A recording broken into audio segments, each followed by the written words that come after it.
샬롬, 주님의 평안이 이 시간 새벽경 모든 분들에게 함께 하시길 간절히 소망합니다. 저는 위치타 은혜연합감리교회를 섬기고 있는 임일호 목사입니다. 이렇게 하나님의 말씀을 함께 나누게 되어서 얼마나 감사하고 기쁜지 모릅니다. 하나님께서 이 시간 큰 은혜를 주실 줄 믿습니다. 우리 잠시 기도하겠습니다. 새벽을 깨워주신 하나님 감사합니다. 오늘도 우리에게 하루라는 기적을 허락하셨습니다. 눈을 뜨게 하시고 숨을 쉬게 하시고 새벽을 깨우며 하나님을 예배하게 하셨습니다. 우리에게 주신 하루를 주님과 동행하며 승리하며 살기 원합니다. 우리를 말씀으로 채워주시고 성령으로 충만하게 채워주시옵소서. 오늘 말씀을 통해 거룩한 삶을 살아갈 수 있는 힘을 얻게 하옵소서. 예수님의 이름으로 기도합니다. 아멘.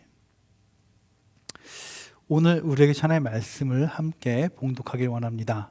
우리에게 주신 하나님의 말씀은 출애굽기 23장 14절부터 19절 말씀입니다. 우리 같이 한 목소리로 봉독하겠습니다. 너는 매년 3번 내게 절기를 지키지니라. 너는 무교병의 절기를 지키라. 내가 내게 명령한 대로 아비벌에 정한 때에 이래 동안 무교병을 먹을지니 이는 그 달에 내가 애굽에서 나왔음이라. 빈손으로 내 앞에 나오지 말지니라. 맥추절을 지키라. 이는 내가 수고하여 밭에 뿌린 것에 첫 열매를 거둠이니라. 수장절을 지키라. 이는 내가 수고하여 이룬 것을 연말에 밭에서부터 거두어 저장함이니라. 내 모든 남자는 매년 3번씩 주 여호와께 보일지니라. 너는 내 제물의 피를 유교번과 함께 드리지 말며 내 절기 제물의 기름을 아침까지 남겨두지 말지니라. 내 토지에서 처음 거둔 열매에 가장 좋은 것을 가져다가 너희 하나님 여호와의 절에 드리지니라. 너는 염소 새끼를 그 어미의 젖으로 삼지 말지니라. 아멘. 하나님께 주신 귀한 말씀입니다. 오늘 새벽은 여호와께 올라가자라는 제목으로 함께 하나님의 말씀을 나누고자 합니다. 사랑하는 여러분, 혹시 여러분 여행 좋아하십니까? 코로나 기간 동안 여행을 많이 못 가셔서 답답할 수도 있겠죠. 만약에 자유롭게 여행이 가능하다면 여러분 어느 나라를 가고 싶으신가요?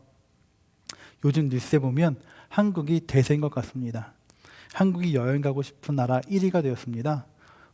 중국과 일본을 제치고 요즘 유행하는 K-POP, K-뷰티, K-컬처, K-푸드 등 정말 전 세계가 한국에 열광하고 있는 것 같습니다. 우리가 읽은 지금 출애굽기 23장은 어찌 보면 여행의 이야기입니다. 모세의 율법 가운데 유대인들이 3대 절기를 지키라고 설명하고 있습니다. 3대 명절이 무엇입니까? 우리 15절, 16절을 같이 읽어볼까요? 15절 말씀입니다.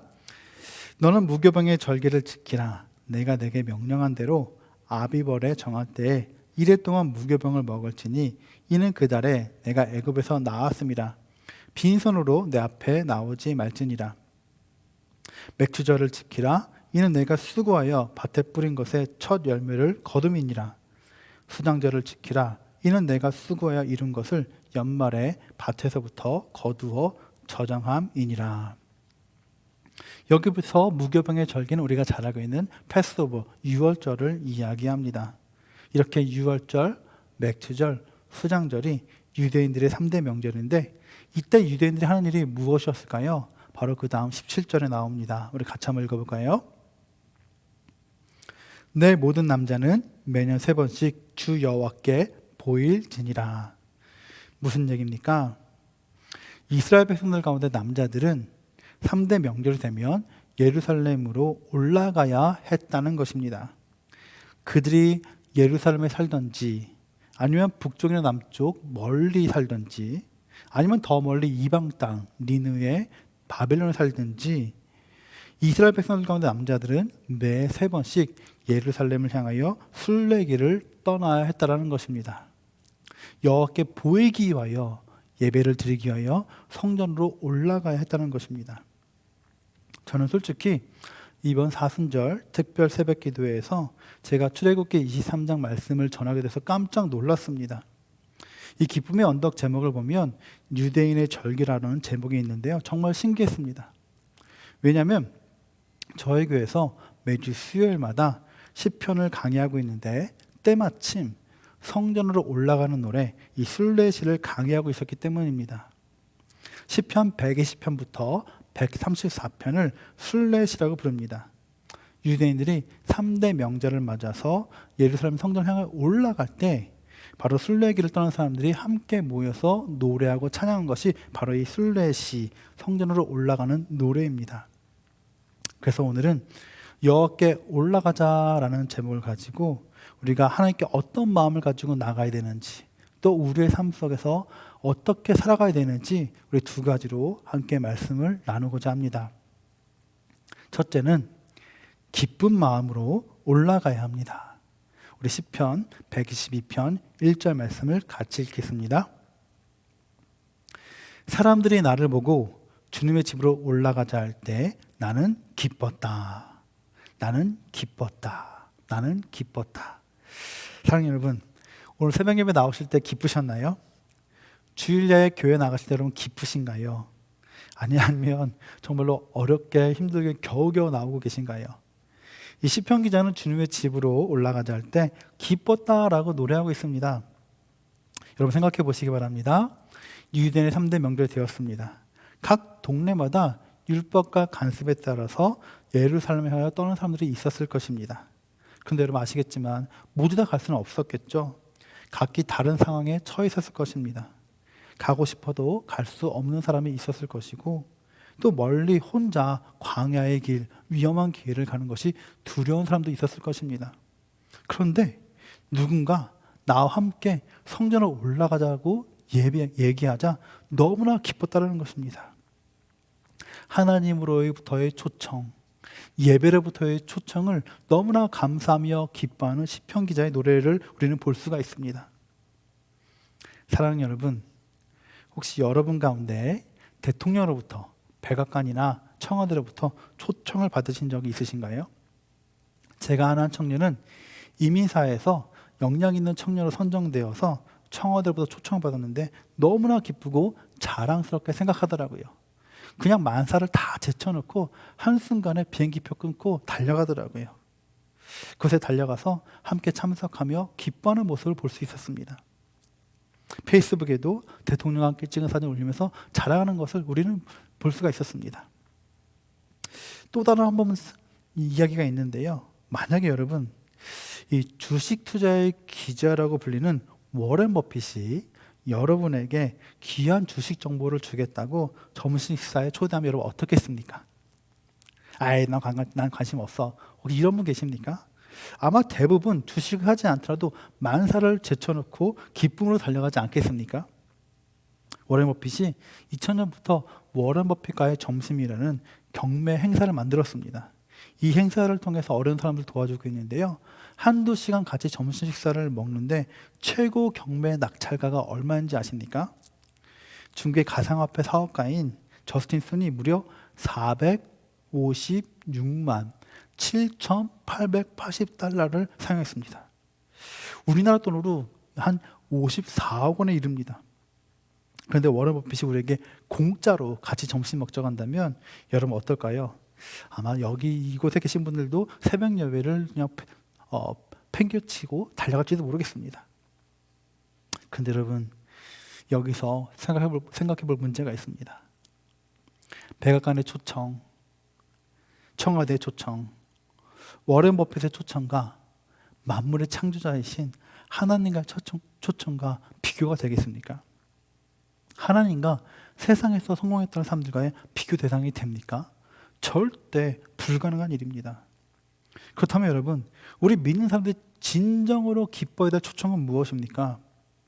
바로 주님의 집에 나아가는 것, 예배의 자리에 나가는 것, 그리고 주님께서 맡겨주신 그 사명지, 삶의 자리로 나아가는 것이 기쁨이 되어야 되지 않겠습니까? 사랑하는 여러분, 여러분 그런 기쁨이 있으신가요? 하나님께서 다윗을 내 마음에 합한 사람이라고 좋아하셨습니다. 다윗이 왜 그렇게 하나님이 기뻐하는 사람이 되었을까요? 그가 골리앗과 싸워서 이겨서 그렇습니까? 아니에요. 그가 왕이 되어서 그렇습니까? 아닙니다. 그가 하나님이 기뻐하시는 사람이 된 이유는 다윗이 하나님을 기뻐하는 예배자였기 때문에 그렇습니다. 하나님의 전을 사모하는 자였기 때문에 그렇습니다. 하나님의 전에 거는 것을 그 무엇보다도 소중히 여겼기 때문에 그렇습니다. 우리가 잘 아는 다윗에 대한 이야기가 있죠. 이스라엘 전쟁의 패에서 하나님의 언약궤가 블레셋에 있다가 오벳 에돔의 집을 거쳐 드디어 예루살렘 성으로 입성할 때가 되었습니다. 그때 다윗이 얼마나 기뻐하며 춤을 춥니까? 그렇게 춤을 추다가 다윗의 옷이 내려가자 많은 사람들이 그것을 보게 되었습니다. 그 광경을 보던 미갈은 이렇게 책망을 하죠. 왕이 채신머리도 없이 그렇게 일을 행했다고.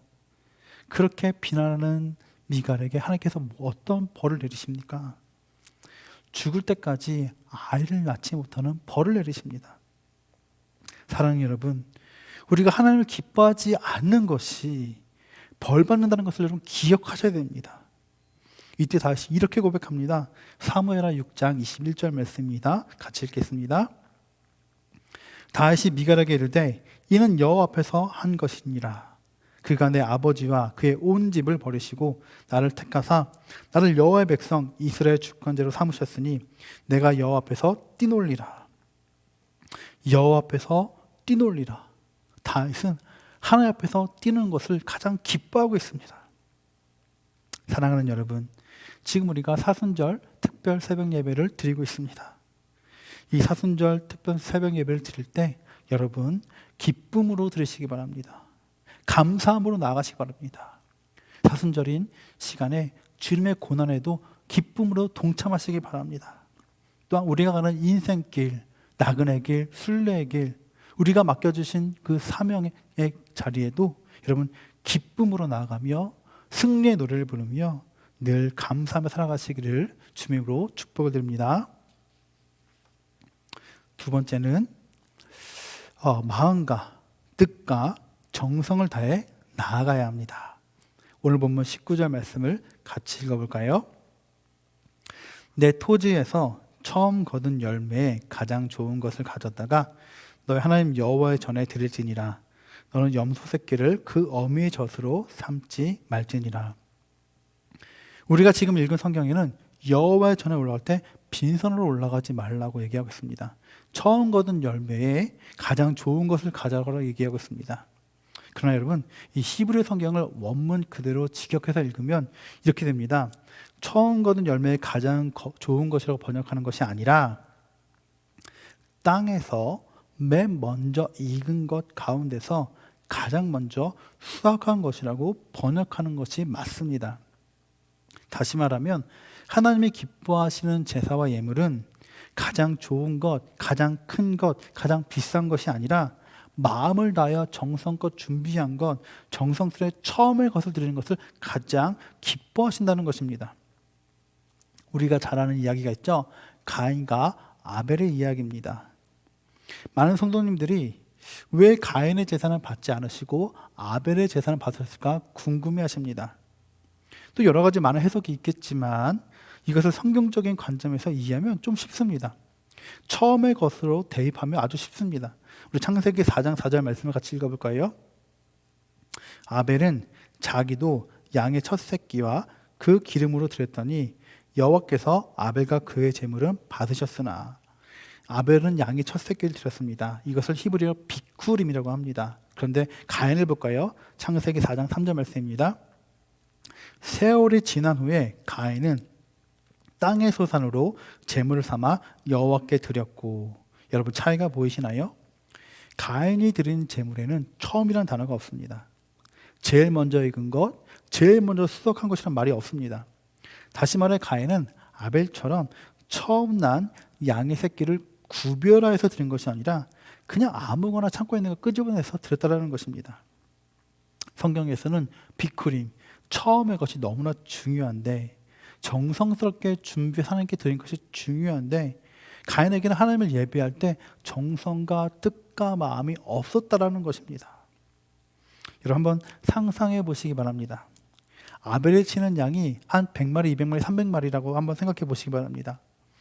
그 가운데 양의 첫 새끼를 제물로 드리기 위해서 어떻게 해야 됐을까요?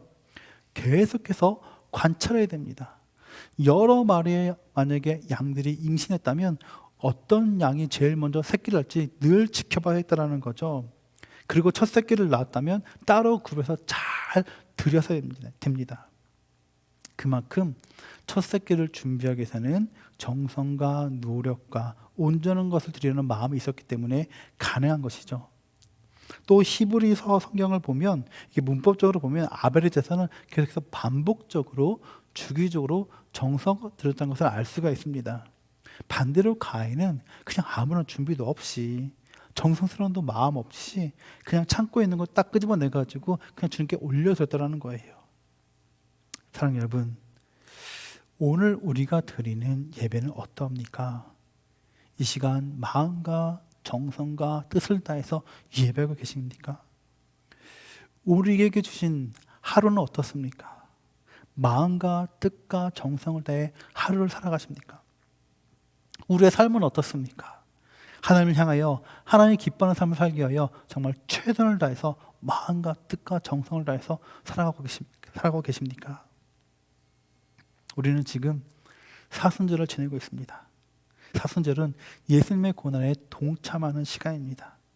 이러한 때 더욱더 마음과 뜻과 정성을 다해 하나님의 삶을 살아갈 수 있는 우리 모두가 되시기를 주님의 축복을 드립니다. 오늘 말씀을 마무리하겠습니다. 이스라엘 백성들은 유대인의 절기를 맞아서 예루살렘 성전으로 올라갈 때 기뻐하며 즐거워하며 기도하며 나아갔습니다.